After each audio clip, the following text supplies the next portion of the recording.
ಸಚಿವ ಬಿ ನಾಗೇಂದ್ರ ರಾಜೀನಾಮೆಗೆ ಆಗ್ರಹಿಸಿ ವಿಪಕ್ಷದವರು ಪ್ರತಿಭಟನೆಯನ್ನ ಮಾಡ್ತಾ ಇದ್ದಾರೆ. ಶಾಸಕರ ಭವನದಲ್ಲಿರುವ ಮಹರ್ಷಿ ವಾಲ್ಮೀಕಿ ಪ್ರತಿಮೆ ಎದುರು ಪ್ರೊಟೆಸ್ಟ್ ಮಾಡಲಾಗ್ತಾ ಇದೆ. ಕಪ್ಪು ಟಿ ಶರ್ಟ್ ಧರಿಸಿ ಆರ್ ಅಶೋಕ್ ನೇತೃತ್ವದಲ್ಲಿ ಪ್ರತಿಭಟನೆಯನ್ನ ಮಾಡ್ತಾ ಇದ್ದಾರೆ. ಮಹರ್ಷಿ ವಾಲ್ಮೀಕಿ ಅಭಿವೃದ್ಧಿ ನಿಗಮದಲ್ಲಿ ಅಕ್ರಮ ಆಗಿದೆ, ಹೀಗಾಗಿ ಸಚಿವ ಸ್ಥಾನದಿಂದ ನಾಗೇಂದ್ರ ರಾಜೀನಾಮೆಯನ್ನ ಕೊಡಬೇಕು ಅಂತೇಳಿ ಬಿಜೆಪಿಯವರು ಪಟ್ಟು ಹಿಡಿದಿದ್ದಾರೆ. ಕಪ್ಪು ಟಿ ಶರ್ಟ್ ಧರಿಸಿ ಆರ್ ಅಶೋಕ್ ನೇತೃತ್ವದಲ್ಲಿ ಪ್ರತಿಭಟನೆ ಆಗ್ತಾ ಇದೆ. ಪ್ರತಿಭಟನೆ ಬಳಿಕ ವಿಧಾನಸೌಧಕ್ಕೆ ನುಗ್ಗಿದ್ದಾರೆ ವಿಪಕ್ಷ ನಾಯಕರು. ಕಪ್ಪು ಟಿ ಶರ್ಟ್ ಧರಿಸಿಯೇ ವಿಧಾನಸೌಧಕ್ಕೆ ಬಂದಿದ್ದಾರೆ ಬಿಜೆಪಿಯ ಎಂಎಲ್ಎಗಳು. ದಲಿತರ ಹಣ ಎಲ್ಲ ಹೋಯ್ತು, ರಾಹುಲ್ ಗಾಂಧಿ ಮನೆಗೆ ಹೋಯ್ತಾ? ಕಾಂಗ್ರೆಸ್ ನಾಯಕರ ವಿರುದ್ಧ ಬಿಜೆಪಿ ಮತ್ತು ಜೆಡಿಎಸ್ ನಾಯಕರು ಈ ರೀತಿಯಾಗಿ ಆಕ್ರೋಶ ವ್ಯಕ್ತಪಡಿಸುವ ಕೆಲಸವನ್ನು ಕೂಡ ಮಾಡಿದ್ದಾರೆ. ನೋಡ್ತಾ ಇರಬಹುದು, ಮಹರ್ಷಿ ವಾಲ್ಮೀಕಿ ಪ್ರತಿಮೆ ಮುಂಭಾಗದಲ್ಲಿ ನಾಗೇಂದ್ರ ರಾಜೀನಾಮೆಗೆ ಆಗ್ರಹಿಸಿ ಬಿಜೆಪಿ ನಾಯಕರು ನಡೆಸಿರುವ ಪ್ರತಿಭಟನೆ.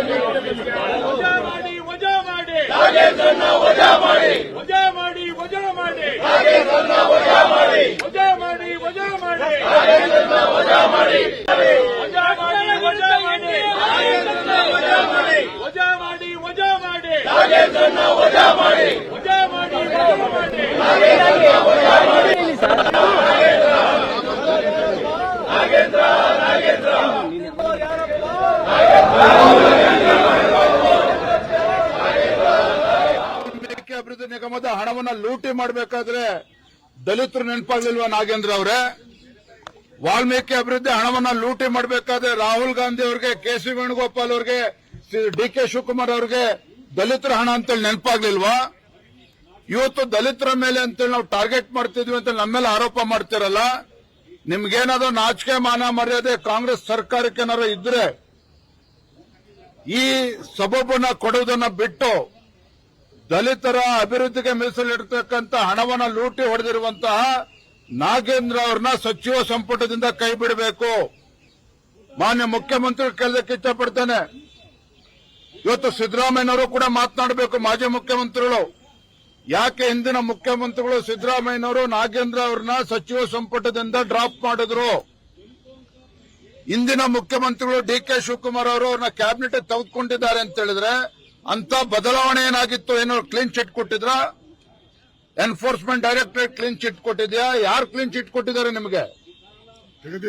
ಯಾವುದೇ ಕ್ಲೀನ್ ಚಿಟ್ ಸಿಕ್ಕಿಲ್ಲ. ತನಿಖೆ ನಡೀತಾ ಇದೆ, ಚಾರ್ಜ್ ಶೀಟ್ ಕೂಡ ಸಲ್ಲಿಸಿದ್ದಾರೆ.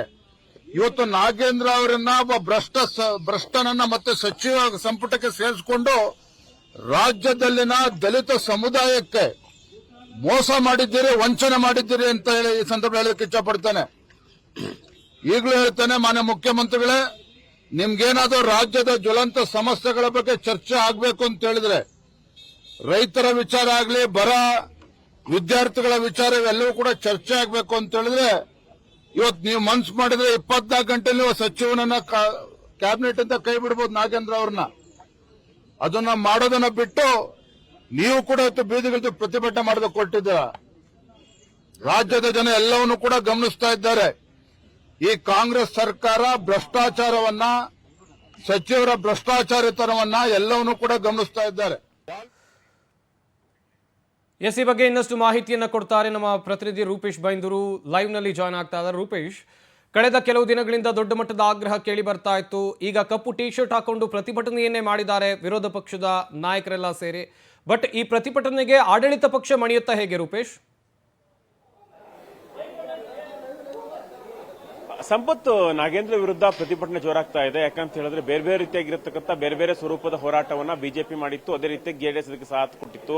ಸದನದ ಒಳಗಡೆ ಹೋರಾಟ ಮಾಡಿದ್ರು, ಅದೇ ರೀತಿಯಾಗಿ ನಿನ್ನೆ ವಿಧಾನಸೌಧ ಮೊದಲ ಮಹಡಿಯಲ್ಲಿ ಮೆರವಣಿಗೆ ಮಾಡೋದ್ರ ಮೂಲಕವಾಗಿ ಬಿಜೆಪಿ ಹೋರಾಟವನ್ನು ಮಾಡಿದ್ರು. ಗಾಂಧಿ ಪ್ರತಿಮೆ ಮುಂಭಾಗದಲ್ಲೂ ಕೂಡ ಹೋರಾಟ ಮಾಡಿದ್ರು, ಇದೇ ಕೆಂಗಲ್ ಗೇಟ್ನಲ್ಲೂ ಕೂಡ ಹೋರಾಟವನ್ನು ಮಾಡಿದ್ರು. ಇವತ್ತು ವಿಭಿನ್ನವಾಗಿ ಹೋರಾಟವನ್ನು ಮಾಡಿದೆ. ಶಾಸಕರ ಭವನದಲ್ಲಿ ಇರತಕ್ಕಂಥ ವಾಲ್ಮೀಕಿ ಪ್ರತಿಮೆ ಮುಂಭಾಗದಲ್ಲಿ ಕಪ್ಪು ಟಿ ಶರ್ಟ್ ಧರಿಸಿ ಬಂದಂತಹ ಬಿಜೆಪಿಯ ರಾಜ್ಯಾಧ್ಯಕ್ಷ ವಿಜಯೇಂದ್ರ, ವಿಪಕ್ಷ ವಿಪಕ್ಷ ನಾಯಕ ಆರ್ ಅಶೋಕ್ ಸೇರಿದಂತೆ ಹಲವಾರು ನಾಯಕರುಗಳು ಶಾಸಕರು ಕೂಡ ಈ ಒಂದು ಪ್ರತಿಭಟನೆಯಲ್ಲಿ ಭಾಗಿಯಾಗಿದ್ರು. ಅಲ್ಲಿ ನಾಗೇಂದ್ರ ಅವರಿಗೆ ನಾಗೇಂದ್ರ ರಾಜೀನಾಮೆ ಕೊಡಲೇಬೇಕು, ಭ್ರಷ್ಟ ನಾಗೇಂದ್ರ ತೊಲಗಬೇಕು ಅಂತ ಹೇಳಿ ಆಗ್ರಹಿಸಿದ್ದಾರೆ. ಅದೇ ರೀತಿ ಅಲ್ಲಿಂದ ಎಲ್ಲ ಶಾಸಕರ ಭವನದಿಂದ ವಿಧಾನಸೌಧವರೆಗೂ ಕೂಡ ಕಾಲ್ನಡಿಗೆಯಲ್ಲೇ ಮೆರವಣಿಗೆ ಬಂದ್ರು. ಈ ಮೂಲಕವಾಗಿ ಆ ಸಂದರ್ಭದಲ್ಲಿ ಪೊಲೀಸ್ನವರು ತಡೆಯುವಂತ ಪ್ರಯತ್ನ ಮಾಡಿದ್ರು ಕೂಡ ಬಿಜೆಪಿ ಶಾಸಕರು ಕೇಳಿಲ್ಲ. ವಿಧಾನಸೌಧ ಒಳಗೆ ಹೋಗ್ತೀವಿ ಅಂತ ವಿಧಾನಸೌಧ ಒಳಗಡೆ ಕೂಡ ಪ್ರವೇಶವನ್ನು ಪಡ್ಕೊಂಡಿದ್ದಾರೆ. ಆದ್ರೆ ವಿಧಾನಸೌಧ ಒಳಗಡೆ ಬರ್ತಾ ಸಂದರ್ಭದಲ್ಲಿ ಮಾರ್ಷಲ್ಗಳು ತಡೆದಿದ್ದಾರೆ.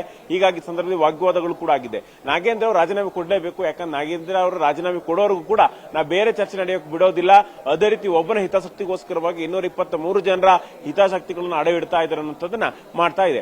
ಆದ್ರೆ ಇದಕ್ಕೆ ತಿರುಗೇಟು ಕೊಡುವಂತ ಪ್ರಯತ್ನವನ್ನ ಕಾಂಗ್ರೆಸ್ ಕೂಡ ಮಾಡ್ತಾ ಇದೆ. ಯಾಕಂತ ಹೇಳಿದ್ರೆ ಗಾಂಧಿ ಸ್ಟ್ಯಾಚ್ಯೂ ಮುಂಭಾಗದಲ್ಲಿ ಇವತ್ತು ಬಿ ಕೆ ಹರಿಪ್ರಸಾದ್ ನೇತೃತ್ವದಲ್ಲಿ ಹೋರಾಟ ಆಯಿತು. ಆ ಹೋರಾಟದಲ್ಲಿ ಸಮರ್ಥವಾಗಿ ಸರ್ಕಾರ, ಯಾಕಂತ ಹೇಳಿದ್ರೆ ಈಗ ಬೇರೆ ಬೇರೆ 5 ಬಿಜೆಪಿಯ ಸಿಎಂಗಳ ಮೇಲೂ ಕೂಡ ಕ್ರಿಮಿನಲ್ ಅಪರಾಧ ಇದೆ, ಅವರು ರಾಜೀನಾಮೆ ಮೊದಲು ಕೊಡಬೇಕು, ನಾವು ಆರೋಪ ಸಾಬೀತಾದ್ರೆ ರಾಜೀನಾಮೆಯನ್ನು ಕೊಡ್ತೇವೆ ಅಂತೇಳಿ ಇಲ್ಲಿ ಬಿ ಕೆ ಹರಿಪ್ರಸಾದ್ ಆಗ್ರಹಿಸಿದ್ದಾರೆ. ಅದೇ ರೀತಿಯಾಗಿ ಕಾಲಹರಣ ಮಾಡುವಂತ ಪ್ರಯತ್ನವನ್ನ ಬಿಜೆಪಿ ಮಾಡ್ತಾ ಇದೆ. ಬಿಜೆಪಿಗೆ ಜನಸಾಮಾನ್ಯರ ಬಗ್ಗೆ ಅದೇ ರೀತಿ ಬರ ಇರಬಹುದು, ಬೇರೆ ಚರ್ಚೆ ಮಾಡಲಿಕ್ಕೆ ಆಸಕ್ತಿ ಇಲ್ಲ ಅಂತ ಹೇಳಿ ಅವರು ಕಾಂಗ್ರೆಸ್ ತಿರುಗೇಟನ್ನು ಕೊಡ್ತಾ ಇದೆ. ಒಟ್ಟಾರೆಯಾಗಿ ಬಿಜೆಪಿ ಪ್ರತಿಭಟನೆ ಇಲ್ಲಿ ಕೈ ಬಿಡುವಂತ ಕಾಣ್ತಾ ಇಲ್ಲ. ಇದನ್ನು ಹೊರಮಟ್ಟಕ್ಕೂ ಕೂಡ ಸದನ ಮುಗಿಬಹುದು, ಆದ್ರೆ ನಮ್ಮ ಹೋರಾಟ ಮುಗಿಯಲ್ಲ ಅಂತೇಳಿ ಇವತ್ತು ಈಗಾಗಲೇ ವಿಜೇಂದ್ರ ಘೋಷಣೆ ಮಾಡಿದ್ದಾರೆ. ಎಲ್ಲೂ ಕೂಡ ಕಾಂಗ್ರೆಸ್ಗೆ ಮತ್ತಷ್ಟು ಸಂಕಷ್ಟ, ನಾಗೇಂದ್ರರಿಗೆ ಮತ್ತಷ್ಟು ಸಂಕಷ್ಟ ಅನ್ನೋದನ್ನ ಇಲ್ಲಿ ನೋಡಬಹುದು. ಸಂಪತ್, ಥ್ಯಾಂಕ್ ಯು ರೂಪೇಶ್ ತಮ್ಮೆಲ್ಲ ಡೀಟೇಲ್ಸ್ಗಾಗಿ.